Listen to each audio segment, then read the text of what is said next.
Hi guys, welcome back to Rue Morgue TV. I'm Rue Morgue Executive Editor Andrea Subasati, and issue 187 is available now.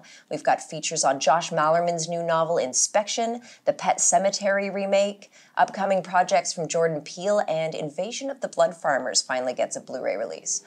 All that and more in the new issue. I've got a link in the description box below. Enjoy the episode, and we'll see you next time. I'm Joe O'Brien, and you're watching Anatomy of a Scream on Rue Morgue TV.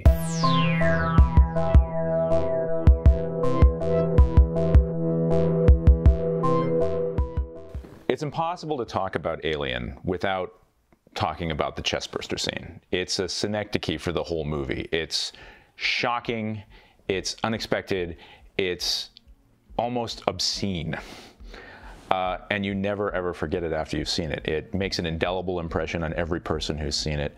No matter how many times I see it, it still shocks and upsets me. And that scene, like the whole movie, is really the product of luck and alchemy and the sometimes conflicting visions of at least 3 different artists with at least 3 different agendas. It was born initially from the brain of Dan O'Bannon in collaboration with his pal Ronald Shusett. And it had very humble beginnings. O'Bannon was broke in Los Angeles. He was sleeping on Ron Shusett's couch, having returned from Paris after the collapse of Jodorowsky's Dune, which Dan O'Bannon was working on the visual effects for. This would end up becoming very important later because while he was working on that film, he met Hans-Ruedi Giger, who would go on to be, obviously, one of Alien's other fathers. He was frustrated, he was penniless, and he was desperate for something to direct. So he did what all writers do when they want to direct. He started writing a script. This script was born out of his frustration with his experiences making Dark Star with John Carpenter in film school. That film has a lot of Alien's DNA already embedded in it. It's the blue-collar astronauts with an alien on board. In Dark Star's case, the alien was a rubber ball with some creature from the Black Lagoon flippers. Maybe not the scariest thing in the world. But he was determined to make Dark Star with an alien that inspired fear rather than laughs. And so he set about writing a screenplay called Star Beast. It's a group of blue-collar astronauts who receive a distress call, travel to a distant planet, and uncover an alien structure. All of this came very easily to O'Bannon, who was well-versed in the tropes of 1950s pulp, and inspired by movies like It, the Terror from Beyond Space, and Mario Bava's Planet of the Vampires. Where he had trouble was figuring out how to get the alien back onto the ship. And it was Ron Shusett who had a sort of midnight revelation and came up to O'Bannon saying, and I quote, "Have the alien screw one of the astronauts." And with that, O'Bannon and Ron Shusett sat up in the kitchen and all night worked on what became the rest of Alien. It was still called Star Beast at that time and came very close to getting made by Roger Corman with Dan O'Bannon in the director's chair. Part of me still really wants to see that version. But here's what happened. They wrote the chestburster scene into the movie. And that script found its way into the hands of a producer called David Giler. Giler hated the script. And to this day, he still talks about it in rather derisive terms and bordering on contempt, in fact. But he was impressed by one moment, and that moment was the chestburster scene. It was just stunningly original and shocking. And despite hating the rest of the script and having no real grounding in horror or science fiction, he passed the script on to his partner, Walter Hill. Walter Hill read the script and kept calling him going, "I don't know why you want me to look at the script." And again, just keep reading.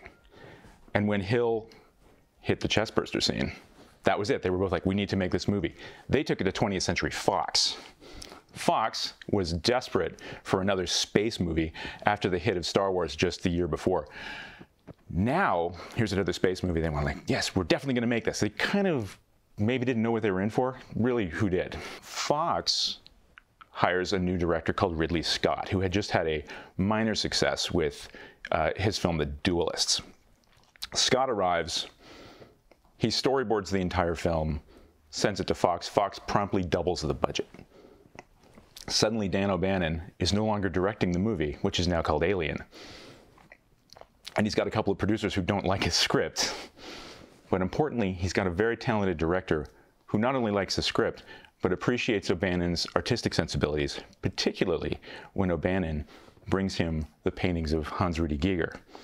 O'Bannon had worked with him briefly on Jodorowsky's Dune and was struck by these stunningly biomechanical, sexualized, profane designs.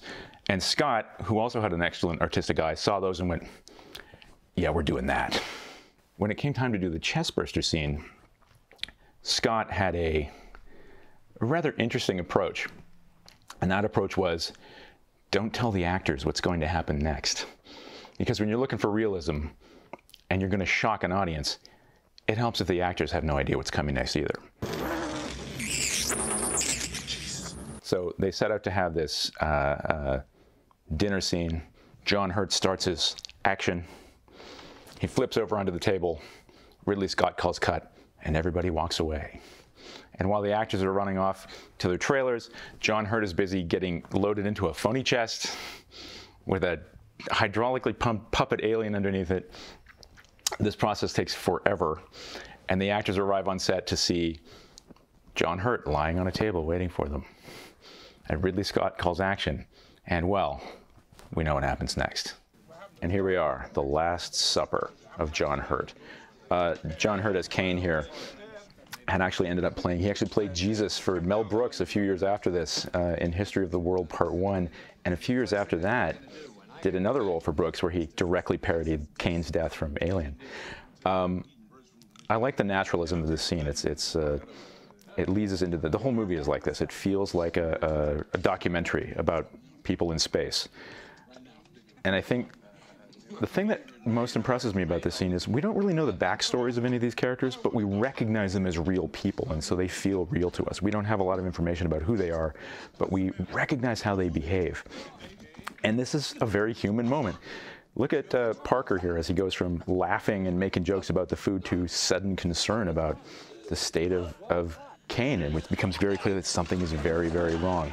As an audience, we don't quite know what's wrong, but we know something has been planted. We have a little bit of information about what the facehugger did to him, but we don't know exactly what happened, and now we're about to find out. I remember the first time I saw this as a kid. Nobody talked about it.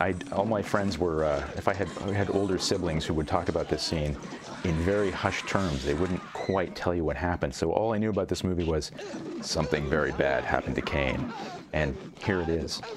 None of the actors were prepared for any of this. In fact, if you watch carefully, you will see Veronica Cartwright's very natural reaction as she's hit with a spray of blood right there. Veronica Cartwright playing Lambert. She actually tumbled completely ass over tea kettle in the outtakes. You can actually see her cowboy boots fly straight up into the air. And there we have it, the very first appearance of H.R. Giger's Alien, who was about to make a very rapid exit, almost as rapid as his entrance. Bye-bye. The chestburster scene was like nothing anyone had ever seen in film before. And it became, weirdly, the selling point that no one could talk about. It was a great word of mouth kind of, you have to see this movie, it's got this great scene. Well, what's the scene?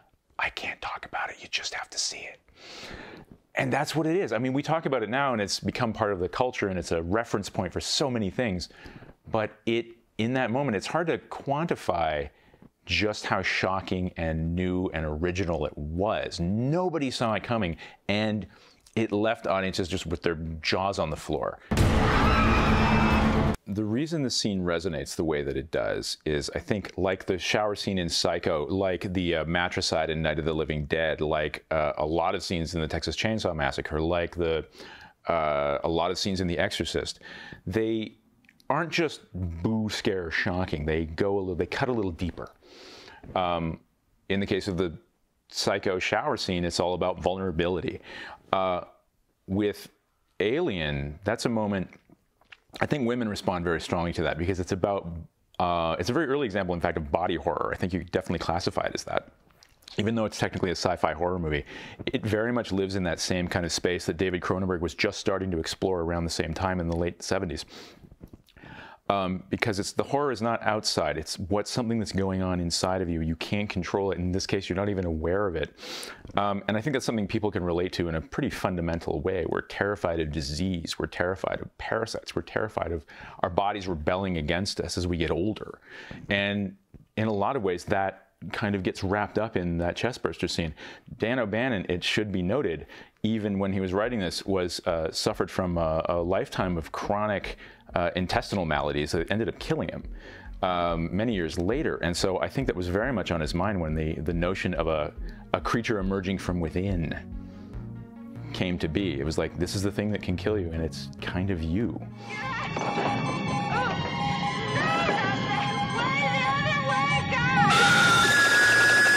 I hope you've enjoyed this episode of Anatomy of a Scream on Rue Morgue TV.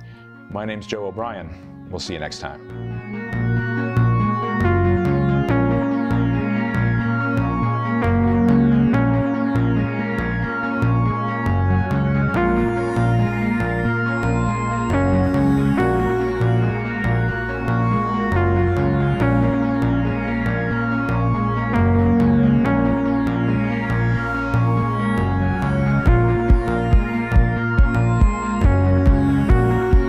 Ha ha ha ha.